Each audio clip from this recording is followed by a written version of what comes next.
Bonjour à tous, bonjour à toutes, je suis toujours le Berserker, votre chroniqueur YouTube préféré, je pense autour de la pop culture, comics, films et séries. N'oubliez pas de vous abonner si ça n'est pas encore fait. Aujourd'hui, je pense vous délivrer la meilleure version de ma fanfiction d'un bon premier film du MCU, si reboot il y avait évidemment, où on partirait du fait que Sam Wilson se rapprocherait du costume du Captain America, de ses ailes et du fameux bouclier, entre autres. Hommage à Top Gun, à la saga Mission Impossible ou encore à l'ère James Bond de Daniel Craig, c'est tout de suite après le générique.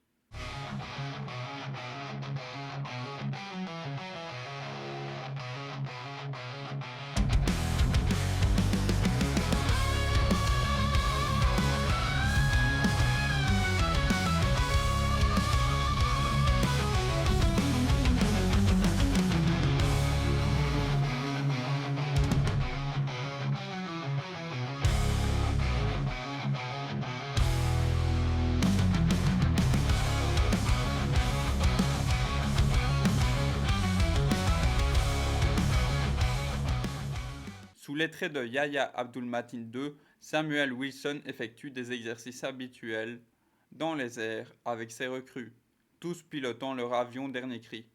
On peut y lire sur son casque Sam Falcon Wilson. À un moment, un certain Joaquin Torres est pris de panique. Sam lui sauve les miches grâce à son expérience et son sang-froid. Il revient sur le porte-avions USS Obama et il est félicité par leurs camarades sur le pont.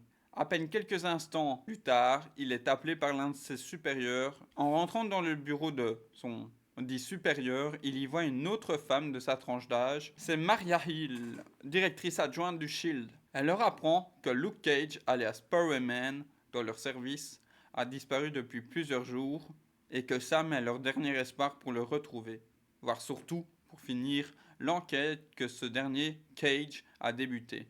Il regarde la commandant, celle-ci, une certaine Carol Danvers, donne le dossier à Wilson. Il l'ouvre, on y voit une photo de Luke Cage, un nom retient son attention, en bas. Ulysse Claw. Introduction finie. Titre de Captain America, Hydra Awakens, ou encore Captain America, le réveil de l'Hydra. Suivi par une ellipse, on retrouve Sam Wilson en civil, avec son grand sac de l'armée, dans un métro allant vers Harlem. Quand soudain il est spectateur d'un début d'agression verbale d'une bande de fachos s'en prenant à une personne de minorité, latine ou asiatique. Ils doivent être 4 ou 5 portant fièrement un brassard suspect. Sam ne croit pas ce qu'il voit. Pas que ce soit des fachos, malheureusement, mais l'emblème de leur brassard. C'est celui de l'Hydra. Comme dans la série Bodyguard avec Richard Madden et Icaris dans le MCU actuel, ici, Sam tente d'apaiser la situation, demandant aux civils d'évacuer le wagon où ils sont, petit à petit. Les fachos ne veulent pas discuter. La personne de minorité reste tétanisée. Un des fachos, puis deux, viennent auprès de Sam et commencent à le bousculer. Celui-ci reste sage, mais un coup part plus violent des fachos. Sam s'excuse d'avance pour eux et les rétame tous en quelques secondes pratiquant du Wing Chun.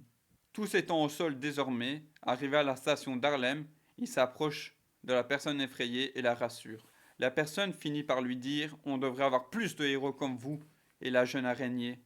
« Merci. » Sam la salue et sort du métro. Les gens du wagon le félicitent, voire les gens de la station. Il part dignement et arrive plus tard vers son appartement, saluant quelques voisins au passage. Il passe le début de la nuit à étudier le dossier. Et de fil en aiguille, il voit que le dernier rapport indique les quais. Ni une ni deux, il y va. Arrivé sur place, à proximité, sur les toits d'un vieux bâtiment abandonné, il voit au loin, de par ses jumelles, des hommes décharger un bateau de caisse. Ceux réceptionnant celle-ci sont vêtus d'un uniforme de commando, noir et jaune. On peut lire sur leur logo ornant leur épaule droite « I am ». Sam est surpris. I am, ça lui dit vaguement quelque chose. Bref, il se reprend avec ses fameuses jumelles et finit par voir que l'homme de l'escouade qui les dirige est grand, baraqué et barbu. Ce grand homme mystérieux s'adresse à un autre qui lui est familier, Ulysse Claw. Celui-ci est froid et demande sa paye. Sam lit sur les lèvres. Tout à coup, quelqu'un passant à quelques mètres de lui le voit au loin. L'homme baraqué se retourne directement vers lui. Sam réussit à prendre la fuite en courant et montant finalement dans une Mustang noire blindée qu'il ne connaît pas sur sa route. À bord, une charmante blonde au volant, un poil plus vieille que lui. Il se retrouve dans une planque à quelques pas de là. Sam fait la rencontre de deux autres gars. Un baraqué mais roux, tatoué et barbu, portant un bonnet retroussé comme les marins. C'est normal quelque part, c'est un ancien SEAL et au langage familier. Dum Dum Dumgan. Et d'un autre plus petit, moustachu, charismatique, un as de l'informatique, Dino Manelli, ancien acteur raté de Rome. La blonde, qui dirige cette équipe, n'est autre que Bobby Morse. Ils débriefent ensemble de leurs infos pendant une bonne heure, voire plus, et on apprend que le chef des agents de la sécurité de l'AIM est un certain Brock Rumlow. L'unité s'appelle les Crossbones et sont l'équivalent de mercenaires. Dino Manelli intercepte un message à un moment avec un accent allemand d'une voix extérieure venant d'un appel que reçoit Brock. Brock entend. Rumlow, tout se passe comme prévu. Celui-ci répond. Bien, mais on a eu la compagnie. L'homme au téléphone, Rumlow tenant son oreillette. Faites le grand nettoyage et reprenez l'envoi. Il me coûte assez cher. Rumlow, compris, monsieur le baron. Puis ça coupe. Manelli regarde ses collègues, ils sont tous pensifs. Bobby émet la théorie, comme Sam au même moment. Le baron? Le fameux? Bobby? Possible. Ils pillent tous leurs bagages. Revenus sur les lieux de l'entrepôt où il y avait environ une heure, l'échange entre les Crossbones et les hommes de Clos, ils constatent que c'est vide. Enfin, pas tellement. Clos et ses hommes sont toujours là. Une embuscade! Une bagarre éclate. Nos 4 agents s'en sortent indemnes, mais ça n'est pas le cas de Clos qui a perdu une moitié de bras à cause de Sam. Des agents dont Maria Hill arrivent quelques minutes plus tard. Il les embarque, dont Clos. Ce dernier, avant de partir avec ses hommes, leur dit où les caisses vont aller seulement s'il obtient ce qu'il veut. Clos parle au bras droit de Hill. C'est secret, on n'entend pas vraiment ce qu'ils puissent échanger, et celui-ci transmet, le bras droit de Hill, sa demande auprès de, sa supérieure. Celle-ci accepte. Il finit par dire que les caisses vont en Louisiane. On sait où notre équipe va partir désormais. Quel est ce mystérieux deal conclu entre Ulysse Clos et Maria Hill? Désormais en Louisiane, arrivé à leur auberge, Sam les quitte un moment avec leur accord pour tenter de retrouver Luke Cage. En parlant aux citoyens, mais il ne reçoit aucune réponse. Il est midi et revient à l'auberge. Ils mangent tous, apprennent à se connaître davantage, rient, etc. Puis un homme rentre essoufflé. Ils les ont, déclare-t-il. Les citoyens le savent. Le barman regarde Bobby Morse. Elle comprend. De suite, il quitte l'endroit. Dum Dum paye pour le repas. À plusieurs mètres de là, un peu en reculé du centre, on retrouve les Crossbones embarqués des individus portant des sacs en tissu blanc sur leur tête, tous sortant de la pharmacie entre guillemets IM. Ce n'est pas très discret en plein jour, n'est-ce pas? C'est ce que dit Dum Dum, ou du moins pense. Ils montent dans leur SUV, donc les agents du Shield et Sam, et voient le camion entre guillemets des Crossbones passer. Ils n'hésitent pas, surtout que Sam dit ressent une intuition, comme si Cage y était présent. Ils foncent, s'ensuit une course-poursuite dans les rues étroites de la Louisiane, voire dans ses bois, jusqu'à arriver à des marécages. Les Crossbones, avec l'homme et les autres passagers, s'en vont à bord de petits bateaux à moteur. Il doit en avoir 5 ou 6, grand max. Sam crie « Look !» L'homme, mystérieux, dans un des petits bateaux moteurs, reconnaît cette voix. C'est bien Power Man Luke Cage. Il reprend des forces, bouscule violemment les hommes du bateau, dont Brock, d'un gros coup de tête et tombe dans l'eau. Sam sait qu'il ne peut intervenir de cette manière, surtout au vu de l'endroit.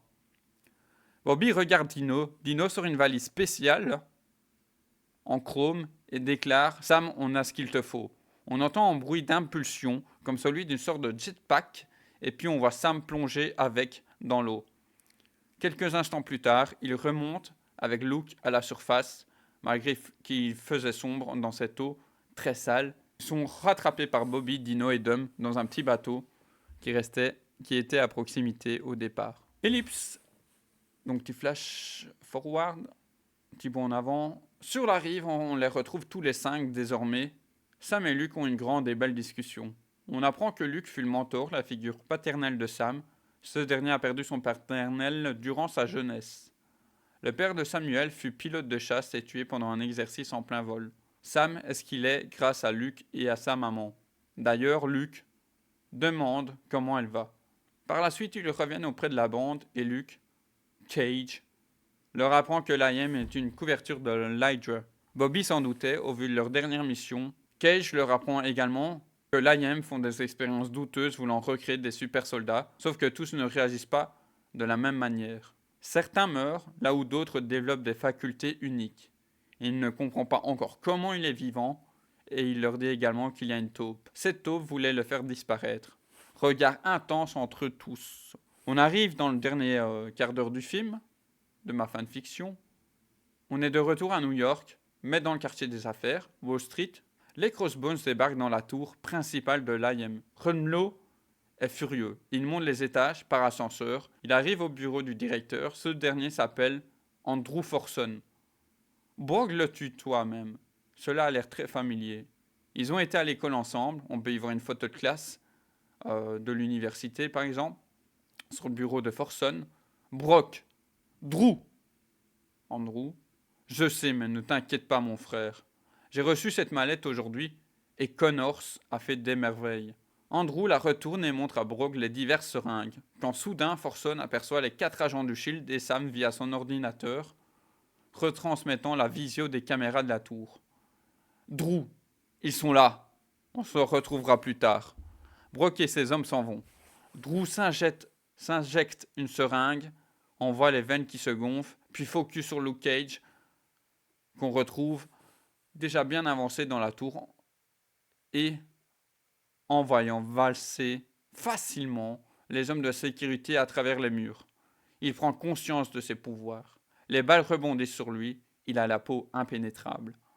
La bande s'est séparée, bien que Sam soit à ses côtés depuis le début. Et lui ont un échange de regards bref. Sam prend ses distances et croise en coupe-vent Brock. Brock et Luke se foncent dessus. Brock prend cher. Le temps défile. On retrouve Sam au dernier étage. Andrew Forson a fini sa transformation. Il ressemble à une sorte de Hulk gris hideux. Sam sait que ça va être hardcore. En une fraction de seconde, voyant les seringues à proximité, il réussit à s'en choper une et se piquer avec. Ils se battent, c'est rude, dur pour Sam. Ils finissent par se retrouver sur le toit. Sam, par ailleurs, avait un genre de sac à dos bizarre depuis le début du combat. Drew sait qu'il ne peut gagner le combat et se laisse tomber dans le vide. Malgré les palpitations que Sam a également, dues à la seringue, il tente le tout pour le tout. Il saute dans le vide et là, son mystérieux sac à dos se transforme en aile métallique. Malheureusement, il n'a pas le temps de rattraper Andrew Forson qui s'écrase et meurt sur le coup. Sam va également s'écraser, mais Luke, sorti à temps, le rattrape comme un ange tombé du ciel. Quelques instants plus tard, les secours sont là, comme la police et le Shield quadrillant la zone. Le corps de Forson est pris en charge par le Shield, là où Luke se fait ausculter par les secours. Pendant que les individus de tout à l'heure, ceux de la Louisiane, retrouvés par Bobby, Dum-Dum et Dino, ici sont escortés par un autre camion du Shield. Maria vient vers Sam, ce dernier recevant un vaccin, entre guillemets, contre la seringue de tout à l'heure, quelque chose de dernière minute. Le médecin lui apprend d'ailleurs qu'il devra faire des examens. Elle lui annonce que l'IM fut bien une couverture pour l'Hydra, en somme, et que le directeur aimerait le voir. Sam est dans une salle d'attente. Le temps lui semble long, bien qu'il soit de nature calme et compréhensif. Il finit par entrer dans le bureau. Le directeur général est Steve Rogers, ici campé par un certain Brad Pitt. On se permet. Ce dernier félicite Sam, discute avec lui de tout ça, dont le fait que les gens et Cage ont développé, réveillé, une sorte de gène mutant. Une bonne heure passe et ensuite il lui montre son fameux bouclier de quand il était Captain America. Steve, Captain Wilson, on compte sur vous désormais. On termine sur Sam en costume de Captain America ailé, un tout nouveau costume, donc blanc, principalement, comme vous pouvez le voir près de moi, dans le ciel de New York, croise en couvent Spider-Man, combattant un mutant entre guillemets, du nom de Scorpion dans le Queens, un Daredevil se battant dans les rues d'Hell's Kitchen, ou encore un Iron Fist en train de méditer dans Central Park. Voilà, c'était mon ultime version, ma fanfiction Captain America, dirigée par Sam Wilson. J'espère que cette vidéo vous a plu au niveau du montage et du récit. Si c'est le cas ou pas, n'hésitez pas à me le dire dans l'espace commentaire, à puncher le pouce, à vous abonner si ça n'est pas encore fait, parce que comme sur la plupart des chaînes, et on le voit encore une nouvelle fois dans les stats, certains ne le sont pas et c'est un peu dommage de ne pas, comme je l'ai dit des fois, de camper à la maison. Forcément, les deux comics ici m'ont été source d'inspiration, mais comme les sagas Mission Impossible, l'ère de Daniel Craig Bond, comme j'avais dit, ou encore, là je vous l'affiche parce que je l'ai lu en démat, voilà, ce comics Captain America, le meilleur d'ailleurs, le plus pertinent au niveau de Sam Wilson, de ses aventures. Moi je vous fais la bise, et pour ceux qui verront le film, que ce soit en salle ou pas, Captain America 4, Brave New World, peut-être que je le verrai, mais je ne payerai pas pour ça. Courage. Voilà, courage.